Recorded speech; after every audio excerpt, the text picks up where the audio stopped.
Welcome back brother और sister. आप सभी को जय मसीह की। तो आज हम प्रभु के नए वचनों में जानेंगे परमेश्वर के गुप्त आगमन के विषय में। जैसा कि हमने पिछली संगति में हमने जाना था कि प्रभु चोर के नहीं आने का क्या मतलब है, कौन जन होते हैं जो परमेश्वर के द्वारा चुने जाते हैं। आने वाली संगति में हम जानेंगे कि वो कौन लोग हैं जिनको परमेश्वर ने अपनी पुस्तक में नाम लिखा है, और क्यों कहता है कि जिसके नाम इस पुस्तक में नहीं है वो बड़ी आपदा में आग और गंधक की झील भोगेंगे। तो जल्द ही हम आने वाले समय में इस विषय में भी बात करेंगे। अभी के लिए हम जानते हैं, परमेश्वर के वचनों से सीखते हैं कि आज हम परमेश्वर के वचन से जान रहे हैं कि परमेश्वर की कौन सी भविष्यवाणी पूरी होती है, और वो चोरी के नहीं आने का क्या मतलब होता है। कौन लोग होते हैं जो उसके द्वारा दंडित किए जाएंगे, और कौन लोग हैं जो उसके द्वारा ईश्वर के राज्य के योग्य अपने को शुद्ध और निर्मल कर पाएंगे, पवित्र कर पाएंगे। तो चलिए आज की हम संगति की शुरुआत करते हैं ब्रदर सिस्टर, प्रभु यीशु मसीह के नाम में। वचनों में हम आगे बढ़ते हैं। जैसा कि वचन हम पढ़ते हैं, वचन में लिखा है कि जो मुझसे हे प्रभु कहता है वह कभी स्वर्ग के राज्य में नहीं जाएगा। कहता है कि उस पवित्रता की खोज जियो जिसके बिना कोई प्रभु को कदापि न देखेगा। तो हमें पवित्रता कैसे मिलेगी, हमें ये पवित्रता की खोज करनी है। ये हम वचनों से जानेंगे कि वो उस पवित्रता की खोजी कैसे होंगे, कौन जन होंगे जो पवित्रता के खोजी होंगे, और उस पवित्रता खोजी का क्या मतलब होता है। कहता है कि उसके बिना कोई प्रभु को कदापि नहीं देखेगा। तो पवित्रता हर किसी के पास होनी ही चाहिए। तो हम जानेंगे ब्रदर सिस्टर, आज परमेश्वर गुप्त रूप में सत्य वचन को प्रकट कर रहा है, पवित्र वचनों को बोल रहा है। क्योंकि परमेश्वर बाइबल तक सीमित नहीं है। अगर परमेश्वर ये कहता है कि सिर्फ मैं बाइबल तक सीमित हूँ, तो फिर उसकी ये भविष्यवाणी कब कैसे पूरी होगी कि उसने कहा कि मुझे तुमसे और भी बहुत सी बातें कहनी है, मगर अभी तुम उन्हें नहीं सह सकते हैं। जब सत्य का आत्मा आएगा तो तुम्हें सब सत्य की बातें बताएगा। आज वो भविष्यवाणी को पूरा होता हुआ हम देख रहे हैं, और जो सत्य का आत्मा आएगा वो आने वाली बातें बताएगा। पिछली संगति में हमने जाना था कि परमेश्वर का नाम 3 चरणों में नाम होता है। पहले यहोवा परमेश्वर के नाम से था, फिर यीशु मसीह के नाम से, और आज हम सर्वशक्तिमान परमेश्वर के नाम से जानते हैं। तो सत्य का आत्मा सर्वशक्तिमान परमेश्वर के नाम से आने वाली बातें बता रहा है, और वो पवित्र वचनों को बोल रहा है। जो वचन हम आगे पढ़ रहे हैं, कहता है कि उस पवित्रता की खोज जियो जिसके बिना कोई प्रभु को कदापि न देखेगा। तो वो सर्वशक्तिमान परमेश्वर ही है जो पूरी भविष्यवाणी को पूरा करता है कि मुझे तुमसे बहुत सी बातें कहनी है। आज वो बातें कह रहा है, और वो परमेश्वर, ये सर्वशक्तिमान परमेश्वर जो ये कहता है कि उस पवित्रता की खोज जियो। अब हम इन दोनों वचनों को जब दोनों को मिला के हम पढ़ते हैं कि वो पवित्रता की खोज जियो और मुझे तुमसे बहुत सी बातें कहनी है, तो वो आज ही कह रहा है और वो पवित्र वचनों को बोल रहा है। मानव जाति सोचती है कि सिर्फ बाइबल पढ़ना, चर्च में जाना, उपवास करना ही पवित्रता है। ये उनकी गलत अवधारणा है। अगर ऐसा ही होता है तो वर्षों से लोग, सालों से मानव जाति बाइबल पढ़ती आ रही, सालों से चर्च में जा रही है, कैसे मानव जाति पवित्र हो सकती है? ये गलत अवधारणा है। चर्च में जाना, उपवास करना, फास्ट करना, बाइबल पढ़ना, अगर यही पवित्रता होती है तो फिर परमेश्वर ने ये क्यों कहा है कि मुझे तुमसे बहुत सी बातें कहनी है? फिर वो यही कह देता कि तुम बाइबल पढ़ो और तुम सत्य को जान लो। तो बाइबल एक छोटी सी पुस्तक है, हम उसको परमेश्वर के नाम से उसको महत्व देते हैं, लेकिन उसके बाद भी परमेश्वर बाइबल के बाहर वचनों को बोल सकता है, और वचनों से हम जानते हैं। क्योंकि वो इसलिए कहता है कि उस पवित्रता की खोज जियो, क्योंकि वो आज पवित्र वचनों को बोल रहा है। ये नहीं कहता है कि वो बाइबल के वचनों की खोजी हो। तो यही हम वचनों से जानते हैं ब्रदर सिस्टर कि उस पवित्रता की खोजी होने का क्या मतलब होता है। अभी नहीं, आप धीरे-धीरे जब जुड़े रहेंगे और आगे की संगति में हर दिन बने रहेंगे और रोज़ाना वचन सुनेंगे, तो धीरे-धीरे जानेंगे कि वो कौन से वचन हैं जिसके पवित्रता की खोजी होने के लिए परमेश्वर ने कहा है। अभी हम आगे वचनों में आगे बढ़ते हैं। परमेश्वर का वचन कहता है कि जो मुझसे हे प्रभु कहता है उसमें से हर एक स्वर्ग के राज्य में नहीं जाएगा, परंतु वही जो स्वर्गीय पिता की इच्छा पर चलता है। उस दिन बहुत से लोग मुझसे ये कहेंगे, हे प्रभु, क्या हमने तेरे नाम से भविष्यवाणी नहीं की, तेरे नाम से दुष्ट आत्मा को नहीं निकाला, और तेरे नाम से बहुत से अचंभे काम नहीं किए? तब मैं उनसे खुलकर कह दूंगा, हे कुकर्म कर्मियों, मेरे पास से चले जाओ, मैंने तुम्हें कभी नहीं जाना। तो हम ये वचन को कैसे सीख रहे हैं? प्रभु ने कहा है कि हे प्रभु हर एक इंसान कह रहा है, चर्च में, मिनिस्ट्री में, घर में, ग्रुप में, हर जगह हे प्रभु, हे प्रभु। मरियम की कहीं पूजा की जा रही है, वो भी हे प्रभु, हे प्रभु। कहीं पे ऑर्थोडॉक्स होते हैं, कहीं पे कुछ और नाम से होते हैं, मुझे नहीं पता ये, लेकिन ये सब दिखावा होता है। हे प्रभु हर जगह कह रहे हैं।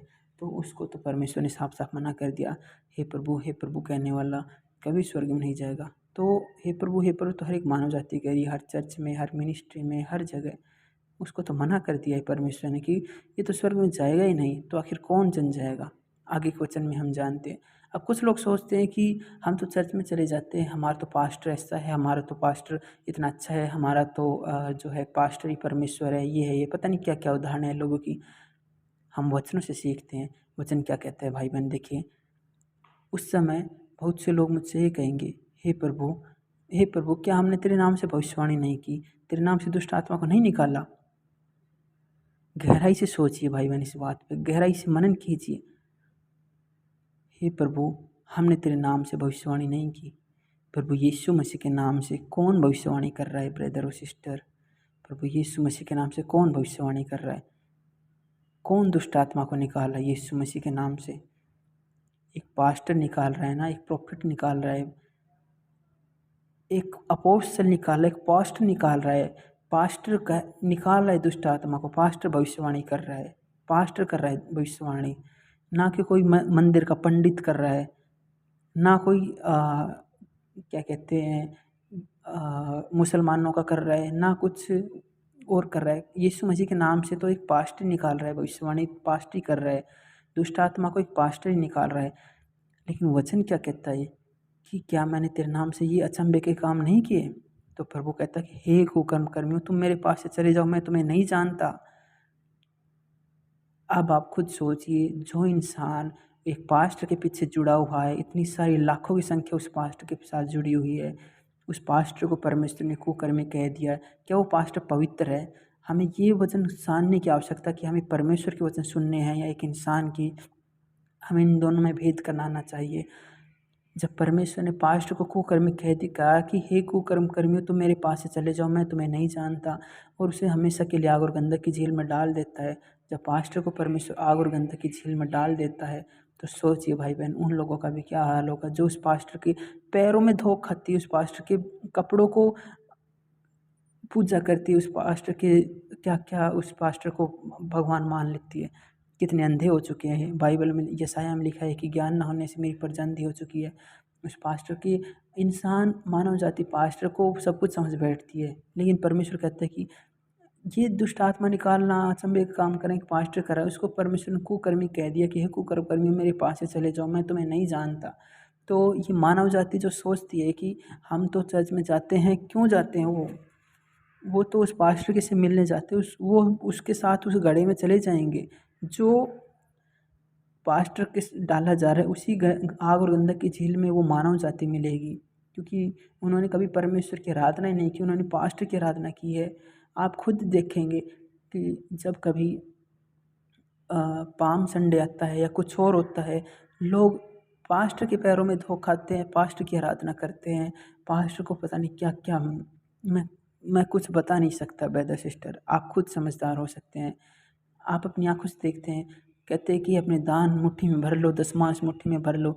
आज परमेश्वर ऐसा कोई कार्य नहीं कर रहा है। आपदा पूरी धरती पे आ चुकी है। क्या परमेश्वर पैसों तक ही सीमित है क्या?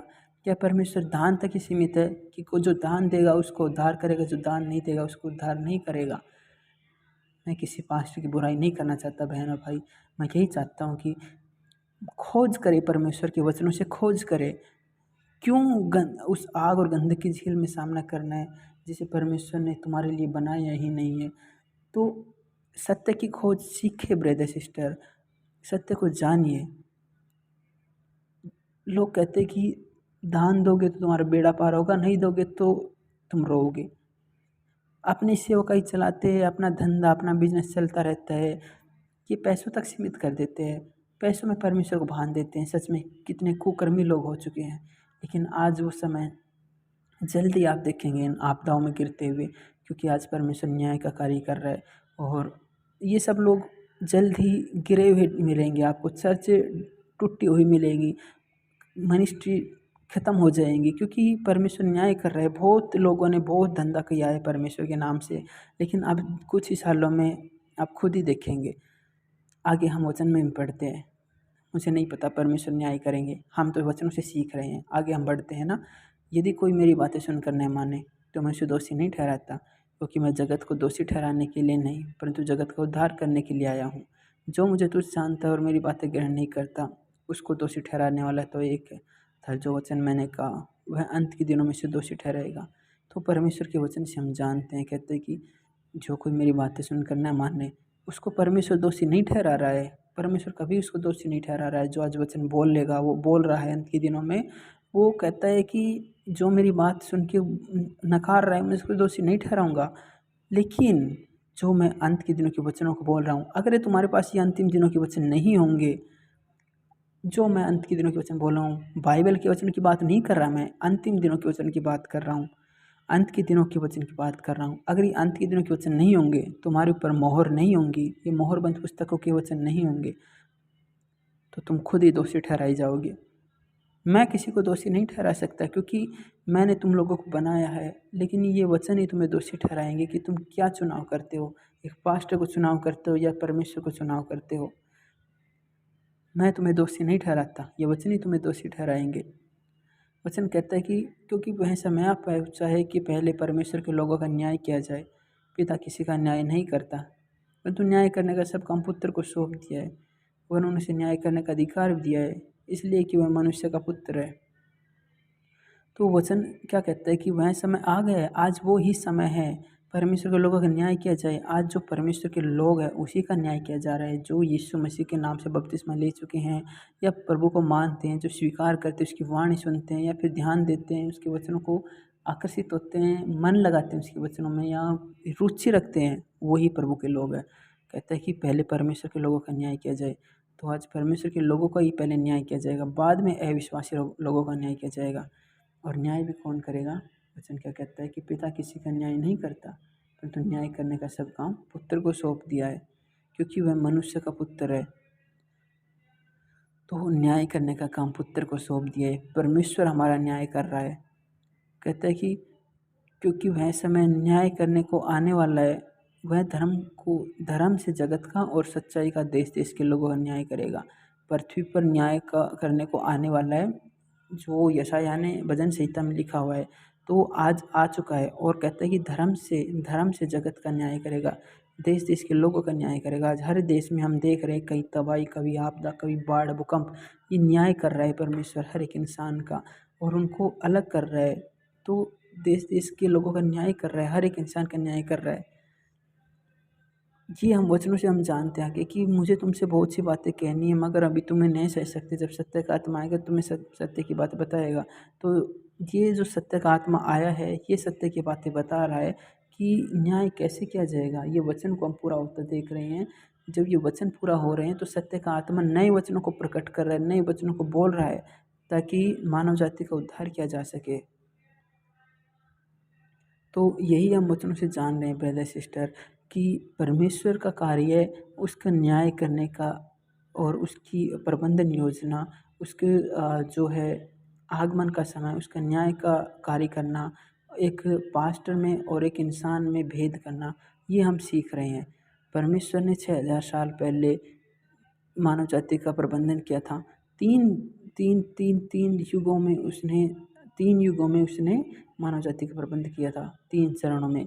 पहला चरण था व्यवस्था का युग था, दूसरा चरण जो है अनुग्रह का हुआ, और तीसरा चरण जो होता है जो है राज्य का युग का है, जिसे हम सर्वशक्तिमान परमेश्वर के नाम से भी कहते हैं। तो आज की हम संगति यहीं तक रखते हैं ब्रदर सिस्टर। अगली संगति में हम